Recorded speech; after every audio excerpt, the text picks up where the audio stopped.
가지고 있는 가장 큰 가치는 사실 교회가 건물이기도 하지만 이 건물과 순교자가 나왔던 그 모든 가치도 정말 대단하고 탁월하고 132년이 넘는 이 유구한 역사도 위대하지만 사실 근본적인 가치와 의미는 지금 계시는 성도님들에게 있습니다.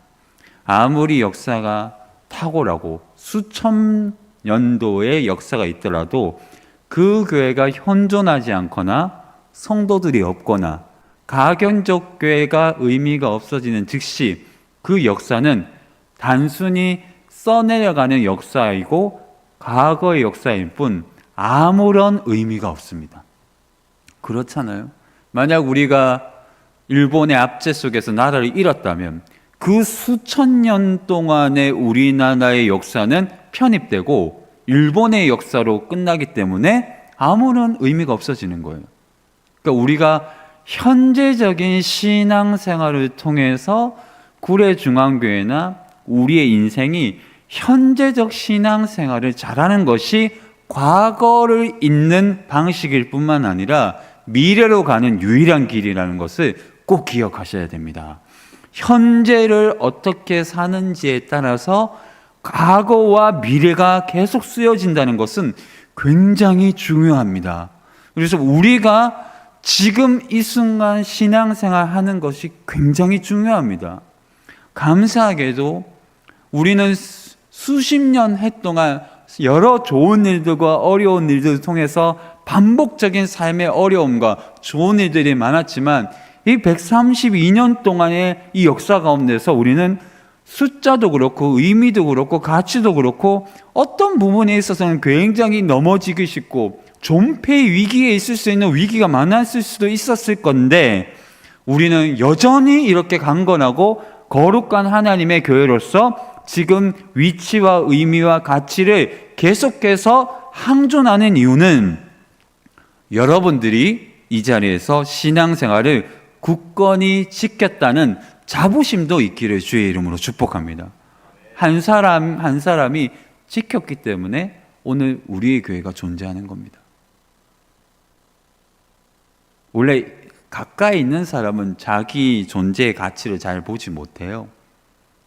외지인 같은, 외지인이란 말 자체는 좀 거북스럽고 저는 이제 외부로부터 왔잖아요. 제가 뭐 외계인도 아니고 외지인으로 외부인으로 봤을 때 그러니까 돌아가신 분이 되게 많은데도 숫자는 계속 좀 줄어들었지만 그래도 기본 숫자가 지켜지는 걸 보면 새 가족이 오고 어찌됐든 간에 이게 굉장히 중요한 겁니다.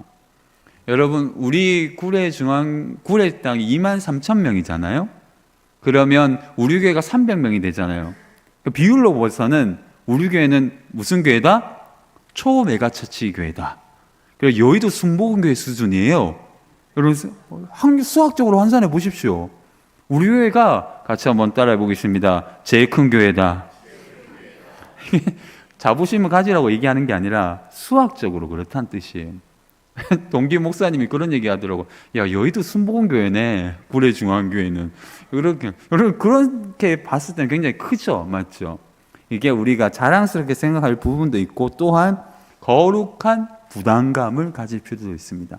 앞으로 우리가 더 성장하고 발전할 수 있기를 목사로서 바라고 우리가 숫자를 늘려보자 그런 뜻이 아니라 항존할 수 있는 가치와 의미를 뭐 해보자? 발견해보자. 저는 거기에 관심이 많습니다.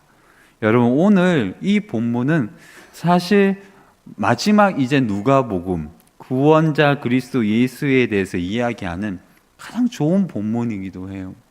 여러분 낙원이란 단어를 요즘엔 잘 쓰지 않아요. 천국이란 단어, 하나님의 나라 이 부분은 신약에서도 굉장히 많이 쓰는 것이지만 이 낙원이라는 단어는 결국 잘 쓰지 않아요. 한자로 되어 있는 이 낙원이라는 단어 자체는 말 그대로 기쁨의 즐거운 동산이라는 뜻입니다. 좋은 단어죠. 에덴 동산을 의미하기도 해요. 한자가 그렇다는 뜻이 아니라 낙원의 의미는 전혀 부족함이 없는 상태, 즐거움이 사라지지 않는 상태를 의미해요. 이게 낙원입니다. 여러분, 우리 인생에서 한 번쯤은 하나님 안에서 사라지지 않는 기쁨의 순간을 현재 사라질지라도 한 번 정도는 끝없이 이어질 것 같은 기쁨 위의 기쁨, C.S. 루이스가 얘기한 대로 기쁨 위의 기쁨을 누리는 인생을 사시기를 진심으로 축복합니다. 이런 전혀 부족함이 없는 즐거운 상태, 바로 그것이 낙원의 이미지예요. 근데 사실 이 낙원은 막 붙여서 쓰일 수 있는 단어는 아니에요. 여러분, 최근에 영화 낙원에 영화에서도 많이 써요. 우리가 그냥 쓰기도 해요. 입맛에 딱 붙는 방식으로 우리가 재단을 해서 세속사회에서도 낙원이라는 단어를 쓴단 말이에요. 최근에 이 소문의 낙원이라고 아시죠? 악뮤라고.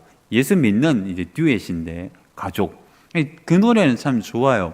나그네라는 이미지도 성경적 이미지이기도 하고, 지친 나그네. 이렇게 쭉 가사를 읽어보면 굉장히 성경적이긴 한데, 좋아요. 다만, 저는 이제 목회자, 신학자로서의 프레임을 가지고 오늘 본문에서 조금 아쉽다고 표현한다면, 이 노래를 들어보면 낙원의 이미지가 약간 감정적이고 동화적이에요.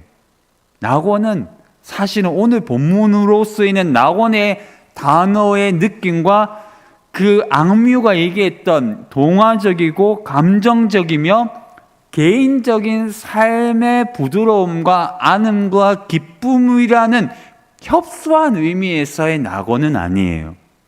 말 그대로 개인주의화되거나 우리가 만들어내는 우리가 원하는 기쁨의 동산의 낙원의 이미지는 아니란 말이에요. 잘못됐다는 뜻이 아니라 오늘 본문으로 보면 그렇다는 뜻이에요. 그래서 우리가 어떤 단어를 쓸 때나 그 단어가 가진 의미를 받아들일 때는 굉장히 조심할 필요가 있는 겁니다. 우리는 무턱대고 잘못 왜곡해서 이해하는 것도 많고 무턱대고 좋다고 받아들이는 것도 많아요. 말 그대로 독소라는 게 있을 수 있기 때문에 받아낼 때는 그 의미를 명확하게 이해하고 쓸 필요가 있습니다. 여러분들이 생각하는 낙원의 이미지가 뭡니까? 우리가 하나는 벗어내야 되는데 그것이 뭘까요? 이 낙원이라는 것이 기쁨의 동산이고 끝없이 이어지는 즐거움의 동산이라고 하면 이 기쁨과 즐거움은 같이 한번 따라해 보도록 하겠습니다. 내가 만들어내는 기쁨과 즐거움은 아니에요. 기쁨의 동산은 내가 만들어내고 내가 누릴 것을 누리는 것이 기쁨의 동산, 에덴 동산이 아닙니다. 새롭게 창조되는 하나님의 나라나 하나님의 왕국이나 천국, 낙원 모든 포함해서 하나님이 주시는 기쁨을 누리는 것이 낙원입니다. 내가 원하고 바라는 것이 이루어지거나 내 삶의 모든 꿈과 소망이나 내 의미와 가치가 드러나거나 그 모든 것이 낙원의 이미지라고 우리가 자꾸 이렇게 만들어내지만 진정한 낙원은 하나님이 주시는 기쁨을 그대로 받아 누리는 겁니다. 그 기쁨은 때로는 우리에게 기쁨이 되지 않는 방식으로 찾아올 때도 있다는 거죠. 잘 생각해 보면 가정생활에서 항상 좋은 일만 있을까요? 평범한 일상이 많을까요? 평범한 일상이 많아요. 그렇죠? 매일매일 환호가 매일매일 막 소스라치게 놀라운 일들이 많으면 죽습니다. 너무 매일 좋으면 죽죠. 심장이 못 견딘다니까요. 여러분 못 믿으시는 것 같은데 심장에 이게 바운스는 한계가 있어요. 여러분 너무 좋아도 심장마비 걸립니다. 안 믿으시는데 이게 여러분들이 이게 좀 목사의 말 안 믿으면 누굴 말 믿겠습니까? 너무 좋아도 심장마비가 걸린다니까요.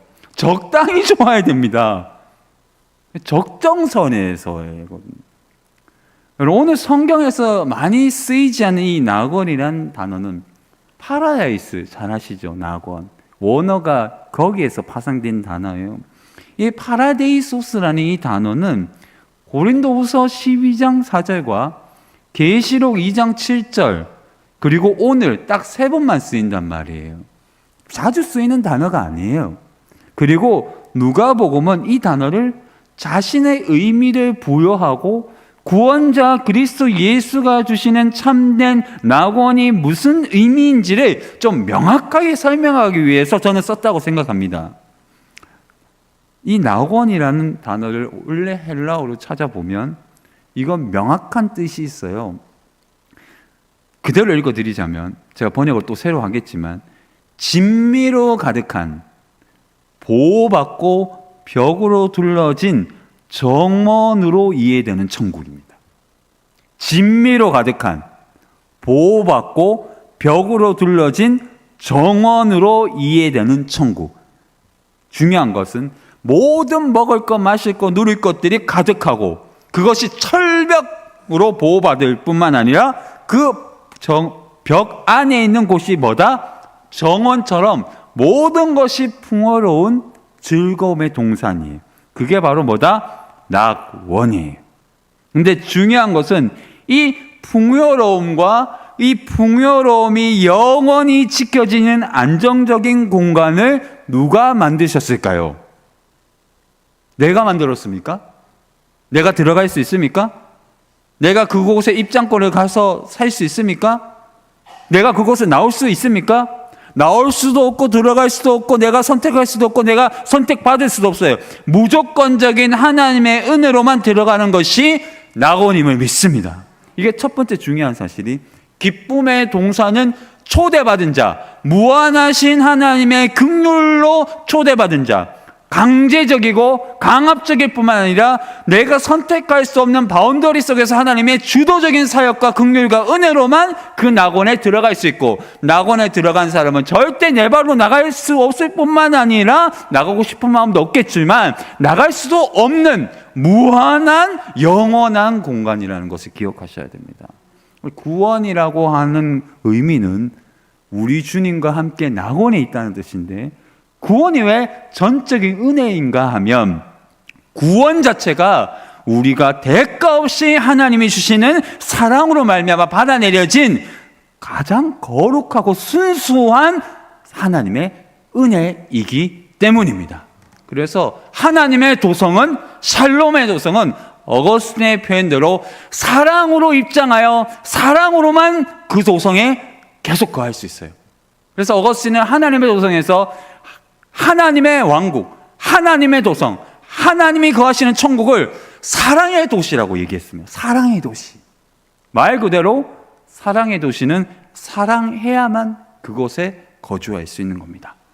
여러분, 주님을 사랑하시기를 바랍니다. 주님을 사랑할 때 우리의 마음은 비상하리만큼 가장 깊은 어려움 속에서도 찬양할 수 있고, 우리가 주님을 사랑할 때 우리의 눈물조차도 말없는 탄식으로 기쁨으로 변할 순간이 도래할 줄 믿습니다. 그렇기 때문에 이 낙원이라는 의미는 주도적인 하나님의 은혜라는 것을 꼭 기억해야 돼요.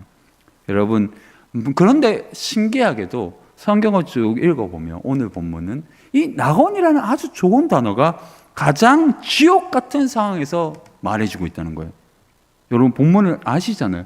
가장 지옥 같은 상황에서 낙원이 새롭게 다가오는 거죠. 가장 지옥 같은 어울리지 않는 환경 속에서 낙원이 쑥 나옵니다. 이게 굉장히 역설이에요. 두 죄인은 자신들의 죄값으로 가장 혹독한 십자가형에 처하게 되고, 가장 흉악한 최악의 범죄자들만이 케이스 바이 케이스로 로마 시대 가장 극단적인 정치적인 범죄에 가거나, 그 범죄가 너무 추악하기 때문에 표본으로 너희가 죄를 범하면 십자가형에 처한다 하기 때문에 이 두 죄인은 어떤 구체적인 설명이 필요 없을 만큼 처절하게 잘못 살아온 죄인 중에 죄인이에요. 근데 이 극단적인 범죄와 지옥 같은 비인간적인 사형법 속에서 우리는 낙원에 대한 이야기가 펼쳐진다는 것이 배경이에요. 오늘 천천히 흐르는 지옥 같은 시간이 펼쳐집니다. 십자가형은 말 그대로 천천히 사람을 죽여서 철저하게 고통을 끝까지 맛보고 죽음에 이르게 하기 위하여 발견된 사형 방법이에요. 철저하게 시간이 천천히 흐르게 해서 그 사람을 최악의 수준으로 고통을 당하고 지옥의 고통을 계속 경험하며 죽여달라고 할 만큼, 빨리 죽여달라고 할 만큼 가장 최악의 환경 속에서 그를 밀어넣는 방식이거든요. 여러분들이 이 세상 살아가면서 가장 힘들었던 생각을 한번 해보십시오. 우리 여자분들이라면 사실은 아이 낳을 때가 사경을 헤매는 순간이잖아요. 맞죠? 남자들은 언제일까요? 잘 생각이 안 나네요. 맞죠? 남자들은 뭐 군대가 뭐 그런 거 사실 별거 없고, 우리 인생에서 가장 최악의 죽음보다 못한 순간 분명히 있을 수 있습니다. 빨리 죽여달라고 할 만큼. 근데 십자가형이 바로 그거예요. 현재적인 고통이 두 죄인에게 경험되어집니다. 그리고 그 속에 우리의 오늘 이야기의 주인공이신 그리스도 예수께서 죄가 없는 독생자로서 온 인류의 죄를 대신하여 지금 죽음의 고통을 경험하고 있습니다. 이게 역설입니다. 가장 아름다운 낙원이 이제 곧 눈앞에 펼쳐지는데, 그 낙원으로 가는 그 현실은 가장 지옥 같은 고통이 예수께 밀려왔고 두 죄인은 좌우에 달려 있습니다. 오늘 신앙은 바로 이 환경입니다. 우리의 신앙은 이상주의적이게 옷을 입을 필요가 없습니다. 현실은 뭐다? 현실입니다. 아픔은 아픔입니다. 눈물은 눈물이고 고통은 고통이고 자랑은 자랑이며 슬픔은 슬픔입니다. 이 현실을 부정하면 이상주의자가 되고, 이상주의자가 되면 결국 신앙은 현재화되지 않아요. 말 그대로 신앙은 현재 속에서, 현존 속에서, 우리의 일상 속에서 밥을 먹고 직장생활하고 구역구역 밟아내는 이 현실의 눅눅한 이슬이 맺히고 곰팡이가 피는 이 현실의 삶 속에서 하나님이 역설의 의미로 우리에게 낙원을 경험하는 것이 신앙생활임을 믿습니다. 우리가 삶에 어그러진 그 순간 하나님은 놀라운 낙원을 펼치시는 거죠.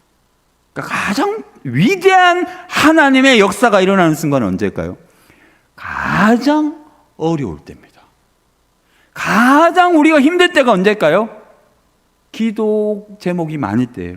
가장 힘들잖아요. 근데 하나님은 가장 기뻐하십니다. 나를 의존하는 그 현존의 시간을 통해서 하나님은 그 인생을 만지고 계실 뿐만 아니라 기도로 빚어진 인생은 결국 낙원을 경험하게 되기 때문입니다. 여러분, 그래서 예수께서 가장 완전한 기도의 모범이 된 분이시잖아요. 그렇기 때문에 여러분, 우리가 기도할 때 우리가 맞이해야 할 낙원을 경험하게 되는 겁니다. 기도를 잃어버리면 우리는 결코 승리할 수가 없어요. 같이 한번 따라해 보겠습니다. 기도는, 다시 한번 크게 한번 따라해 보게요. 기도는 사생결단으로. 기도는 사생결단으로. 그래서 피나게 우리가 신앙생활을 너무 막 열렬히 할 필요는 없겠지만, 어느 순간 하나님이 개입해야 될 순간이 있다면 우리는 진심으로 기도를 배워야 됩니다. 그때 우리가 말 그대로 새로운 인생을 경험하게 되는 거죠. 역설 중에 역설이 벌어집니다. 마땅히 죽어야 할 자와 마땅히 죽지 않아야 할 자가 뒤섞인 지옥과도 같은 고통과 사실은 지옥 같은 고통을 경험하지 않아야 될 유일하신 선하신 분이 뒤섞여서 놀라운 일을 일으킵니다. 저는 이 본문을 통해서 하나님의 놀라운 구원과 낙원의 의미를 새롭게 경험하게 됩니다. 한 죄인은 예수를 비난합니다. 여러분, 오늘 이 본문에서는 두 사람을 통해서 우리와 접근시킵니다. 한 죄인은 예수를 비난하며 자신과 예수 자신을 구원하라고 합니다.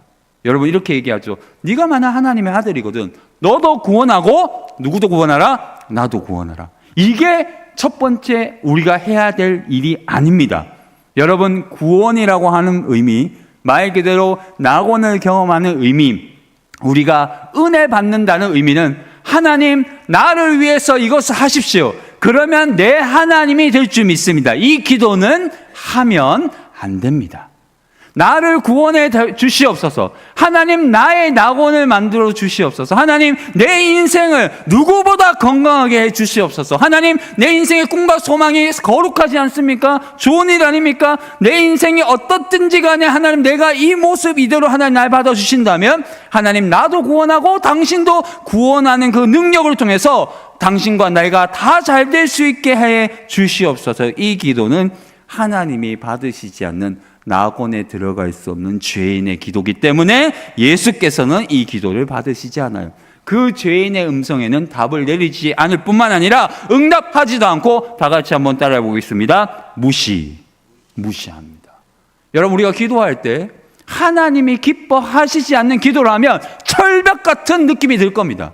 정상적인 신앙생활을 하고 영적으로 건강하면 이거는 목사, 장로, 권사 이런 거 다 모르겠고 우리가 신앙생활을 하고 말씀 안에 들어가면 기도를 제대로 하지 않으면 하나님이 기뻐하시지 않는 방식으로 기도 제목을 계속 하면 벽에 부딪히는 느낌을 받게 돼요.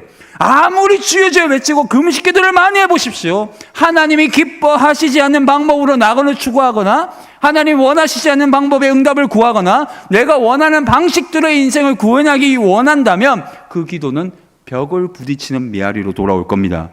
기도가 되지 않아요. 똑같이 기도가 되지 않으면 어떻게 되는 줄 아세요? 마음이 강팍해집니다. 왜 하나님 안 기도 들어주시지? 너가 기도를 잘못했는지 그게 안 돼요. 메아리 쳐서. 그럼 누구를 원망하게 될까요? 하나님을 원망하게 되는 겁니다. 가인처럼. 너가 잘못했는데.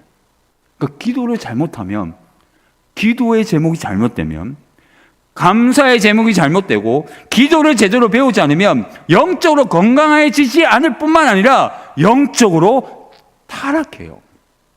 무슨 얘기냐 하면 사단의 시험에 빠져요. 그래서 기도 많이 하는 사람이 영적으로 잘못되면 더 깊은 암흑 속으로 가요. 여러분 조심해야 됩니다.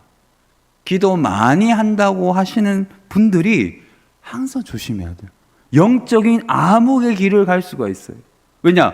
앞뒤 좌우가 안 보거든요. 내 목숨을 메아리에 쳐서 사단이 그걸 되돌려서 하나님의 음성으로 듣게 해요. 그럼 어떻게 될까요? 자기 신앙의 카타르시스에 빠져요. 자기 쾌락에 봐요. 자기 신앙의 카타르시스에 봐요. 내가 이렇게 기도 많이 하구나. 내가 이렇게 방언을 하고 하나님 나의 음성을 듣는 것 같고 뭔가 전율적인 느낌이 받아요. 그러나 아무것도 응하지 않는, 하나님이 하늘에서 문을 여는 것이 아니라 자기 만족의 문만 열릴 뿐이에요. 이 신비를, 성경의 거룩한 기도의 체험을 해보지 않으면 우리는 절대 더 깊은 차원으로 나아갈 수 없어요. 그래서 진짜 기도의 사람은 말씀의 사람이 되어야 될 줄 믿습니다. 진짜 기도에 들어가려고 하면 말씀에 등불이 있으면 길을 헤매지 않아요. 목사도 말씀과 기도가 전무해야 돼. 말씀으로 길을 열고 기도로 돌파하는 거예요. 이게 가보지 않으면 모른단 말이에요. 여러분 이쪽 샛길로 가보면 우리 교회 옛날 건물 있죠. 당회실하고 친교실. 제가 저 사다리까지 올라가 봤잖아요. 극기 체험이 아니라 불 껌껌할 때 올라가 봤다 9시나 엄청 무섭잖아요. 맞죠? 제가 생각보다 담력이 큽니다. 그래서 올라갔었는데 경험해 봐야 안 되겠습니까? 쭉 올라가 보니까 별의별 게 다 있더라고요. 극기 체험도 괜찮을 것 같아요. 맞죠? 우리 아이들. 여러분, 뭔가 길을 경험하지 않고서는 절대 쉽게 말해서는 안 돼요. 이 죄인은 정확한 고백이 없어요. 무슨 고백이 없을까요? 현재에 대한 고통 외에는 보이지 않기 때문에 죄인이라는 한계, 자신이라는 한계만 보이지 진짜 지금 자신의 실제에 대한 고백이 없어요. 여러분 잘 생각해 보세요. 이 한 죄인이 먼저 고백해야 될 것이 뭘까요? 나는 죽어도 싸다. 같이 한번 따라해 보겠습니다. 나는 죽어도. 두 번 다음은 안 해야 되겠다. 요건 너무 거친. 우리는 죽어도 싼 존재 아니까. 저는 그래도 여러분들은 안 그러잖아요. 여러분, 나는 죽어도 싸다. 예수님, 사실 저는 죽을 수밖에 없는 존재입니다. 예수님 정말 불쌍히 여겨주시고 그렇거나 말거나 저를 구원해 달라고 하면 예수님이 어느 정도는 저는 말했을 거라고 상상할 수는 있어요. 근데 다짜고짜 예수님한테 네가 메시아면 나도 살리고 너도 살려봐라 하면 예수님이 바보입니까? 거기 응답하게요. 하도 답답하니까 한 죄인이 야 너나 나나 똑같이 죽을 죄이지만 이분은 아니다라고 변증하잖아요. 사실 신학적으로 이 부분은 굉장히 크지만 요거는 거두절미하고 오늘 이 죄인은 내일의 계획이 있었습니다. 살고 싶은 욕망, 현재의 계획도 있었어요. 이 고통을 벗어나는 것. 그러나 그는 이 현재의 지각을 충실히 하지 못했어요. 왜냐하면 이 현재라는 살고 싶은 우물, 중독, 현재를 빠져나가야만 한다는 이 가장 극단의 욕망 때문에 자신이 죄인이라는 것이 보이지 않았단 말이에요. 여러분, 우리가 너무나 기도 제목이 크면요, 내 상황이 안 보이지 않아요. 객관적으로 내가 뭘 지금 해야 되는지가 보이지 않아요. 무슨 얘기냐면 우리가 너무 힘들면요, 앞뒤 좌우가 보이지 않고 쑥 들어갑니다. 죄송한 얘기지만 어떤 분들은 너무 자기 인생이 고칠 수가 없어서 어떤 사람이 도박을 한다고 생각해 보세요. 밑도 끝도 없이 조금만 돈 빌릴 수 있는 사람이라면 전화할까 안 할까요?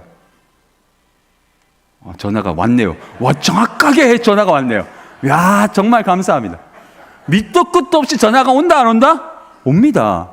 도박이 중독된 사람들은 수백 명한테 전화해가지고 한 사람에서 걸려라 할까 안 할까요? 합니다. 그런데 정상적인 사람이면 할까 안 할까요? 안 합니다. 전화하는 즉시 그 관계는 끝나기 때문이에요. 여러분, 이 죄인은 현재를 벗어나기 위해서 현재만 봐요.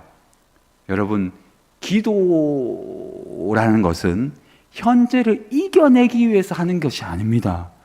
기도라는 것은 지금 이 순간 하나님이 함께 해달라고 하는 것입니다. 이기려고 하는 게 아니고 못 이깁니다. 우리가 돈을 어떻게 이겨, 아픔을 어떻게 이겨, 암을 어떻게 이깁니까? 하나님 함께 주시옵소서. 이게 기도입니다. 사실 오늘 이게 핵심이에요. 낙원의 핵심이에요. 그런데 이 한 죄인은 현실을 넘어섭니다. 바로 인정합니다. 자신에 대한 분명한 뉘우침이 있습니다. 죽어야 된다는 것에 대한 명확한 고백이 있습니다. 오늘 41절을 보면 이렇게, 우리는 우리가 행한 일에 상당한 보응을 받는 것이니 이에 당연하다. 이걸 어떠한 신학자가 얘기합니다. 이렇게 번역할 수가 있습니다. 너와 나는 죽어 마땅하다. 당연히 십자가에서 처절하게 죽어야 된다. 이게 현재의 두 번째 죄인이 얘기하는 거예요. 이 죄인은 앞에 선 죄인하고 달라요. 회개하는 죄인인데 이 죄인은 야, 나와 너는 죽어야 해. 이 현재에서 살려고 하면 안 돼. 죽어 마땅해. 상당한 보응이라는 뜻은 헬라어로 가치 있는 보응이라는 얘기예요. 정말 조도적인 뜻이에요.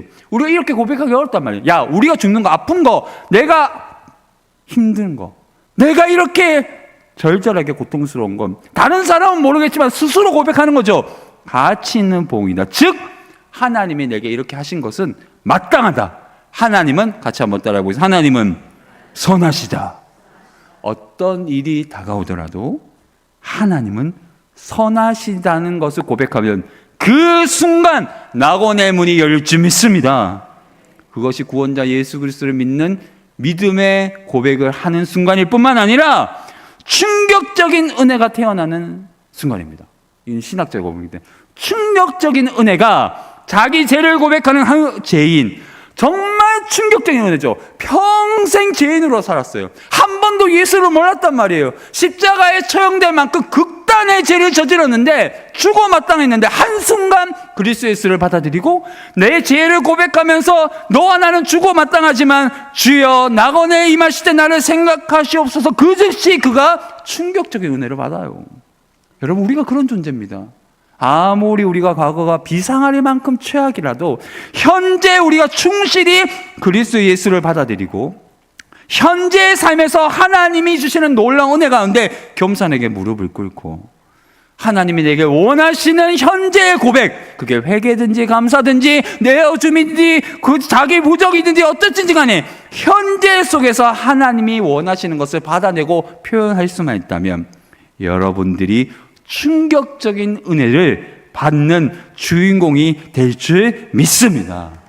우리가 충격적인 은혜를 받아야 돼요. 같이 한번 따라해 보겠습니다. 충격적인 은혜. 그거 얼마나 저돌적입니다.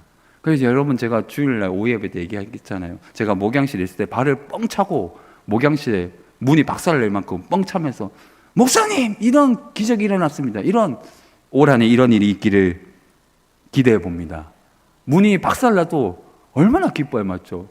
문을 팍 차고 이렇게 충격적인 은혜, 도저히 상상할 수 없는 은혜, 그런 게 있거든. 사람에게는 어떻게 이게 이렇게 일어나지?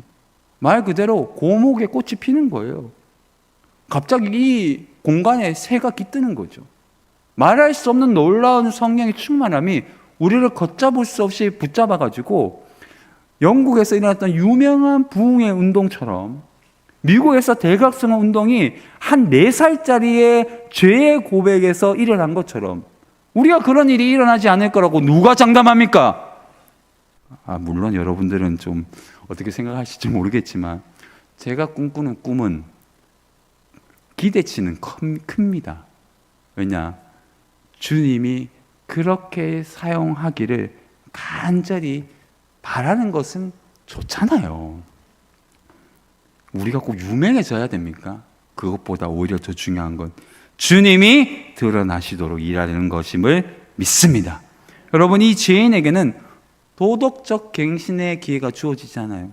이제는 도덕적으로 산다고 해서 십자가에 내려올 수 없단 말이에요. 살려달라고도 구하지 않습니다. 그는 다만 고백할 뿐이에요. 나는 죽어 마땅한 죄인입니다.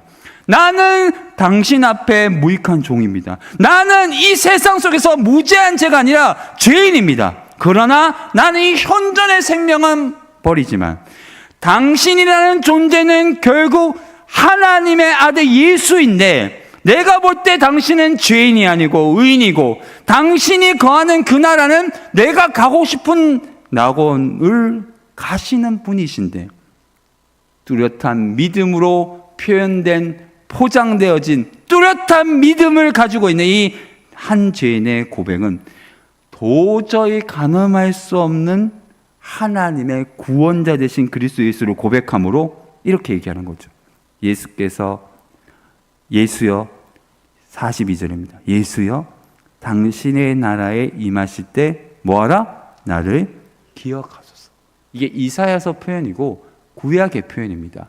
하나님을 대망하거나 하나님을 열망할 때 주여 우리를 기억하소서, 이 표현이거든요.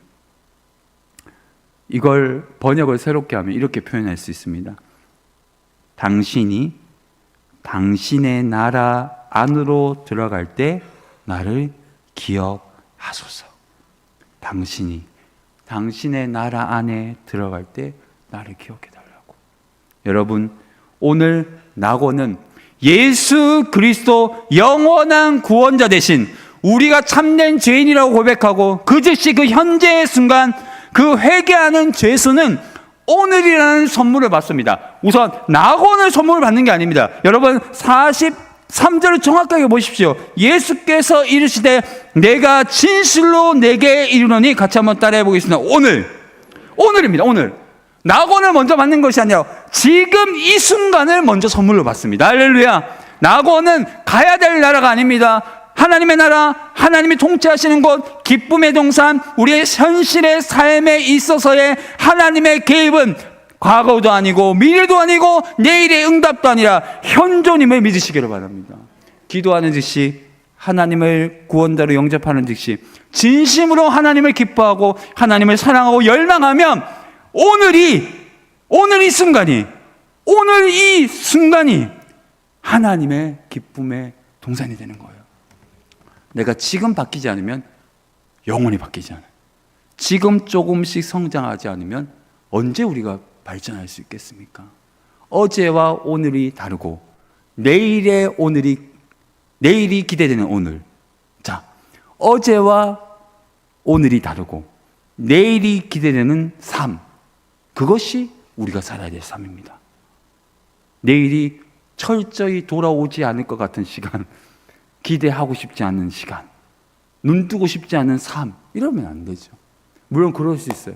현실이 터벅살처럼 그럴 수 있죠. 그러나 오늘 여러분 진심으로 회개하는 제수처럼 인생을 쏟아내면 우리 주님은 오늘 이 순간을 낙원으로 바꿀 줄 믿습니다. 죄인은 죽습니다. 그러나 그는 예수 안에 머물고 내가 나와 함께 낙원에 있으리라. 낙원이 중요한 게 아닙니다. 가장 중요한 것은 낙원은 함께 있는, 예수가 함께 있는 오늘이 낙원이에요. 정확하게 이 본문에서 가장 중요한 것은 낙원에 간다는 뜻이 아닙니다. 가겠죠. 갈 겁니다. 믿음으로 갈 거고, 이 죄인은 회개했기 때문에 예수를 받아들여 예수와 함께 죽는 즉시 낙원에 갈 겁니다. 그러나 오늘 이 순간 그는 낙원을 선물 받은 즉시 예수와 함께 하게 되는 겁니다. 낙원을 선물 받기 전에 먼저 임하는 것은 예수께서 우리 안에 계시는 겁니다. 함께입니다. 함께. 그래서 진정한 복은 함께입니다. 함께. 문제가 해결되지 않고 낙원이 보이지 않고 우리의 삶의 낙원이 펼쳐지지 않고 길이 보이지 않아도 오늘 우리가 받을 낙원은 받을 수 있는데 그것이 뭘까요? 예수 안에 진실로 신앙을 고백하면 예수께서는 우리의 낙원을 만들어 주시진 않지만 예수라는 자체의 낙원을 우리에게 선물로 주십니다. 여러분, 선물을 받고 싶습니까? 선물 전체를 줄 수 있는, 낙원을 줄 수 있는 예수를 받으시겠습니까? 자신이 없으시죠, 맞죠? 왠지 돈 주면 좋을 것 같고, 맞죠? 네. 왠지 이거 딱 주면 좋을 것 같고. 저도 그래요. 우리가 다 그렇잖아요. 근데 진짜 근원을 경험할 때 근원이 주는 선물은 따라오게 돼 있는 거죠. 알라딘의 요술램프가 만약에 있다면 여러분 요술램프를 가지시겠습니까? 아니면 돈 이렇게 보화들이 많은데 요술램프를 가지겠습니까? 보화를 가지시겠습니까? 요술램프를 가져야 되겠죠. 계속 써먹을 수 있으니까. 근데 우리는 예수에 관심이 없고 낙원에 관심이 있어요. 여러분들이 받을 낙원은 무엇입니까? 달리 생각하셔야 돼요. 여러분들이 찾아 헤매는 낙원이 무엇입니까? 달리 생각해요. 찾지도 마시고 받을 것도 생각하지 마세요. 이미 여러분들은 모든 것을 받았습니다. 예수가 모든 것이기 때문이에요. 더 이상 뭔가를 바라기보다 무엇으로 채울 것보다 무엇을 향하여 방향성을 정할까 그 고민을 하시면 방향성만 정해지면 하나님의 모든 것을 돈이든 건강이든 모든 것을 주실 줄 믿습니다. 하나님은 방향성 있는 자에게 돈도 주시고 건강도 주시고 사람도 주시고 다 주세요. 그러나 방향성이 없는 자에게는 어디로 가는지도 모르는데 왜 줍니까? 기름을 왜 치워줍니까? 우리가 여행을 한다면 방향성이 있다면 그 길로 가기 위해서 휴게소도 들르고 기름도 넣고 친구들도 만나고 도시락도 싸는 거 아닙니까? 근데 우리가 방향성이 없고 그냥 행복하게 사지, 그거는 쉽게 말해서 여행이 아니에요. 여러분 그냥 행복하게 살면 되지. 건강, 어디 성경이 그런 얘기가 있습니까? 인생의 종착지는 죽음이 아니에요. 나그네 인생이라고 하면 많은 나그네는 목적지가 정해지고 의미가 정해지는 순간 끝까지 경주하는 사람이 나그네지, 목적 없이 그냥 무의도시 가는 사람은 나그네가 아니에요. 여행자도 아니에요. 단순히 관광하는 사람일 뿐이에요. 여러분 교회 사람들은 관광에서는 안 돼요. 우리는 나그네가 되어야 돼요.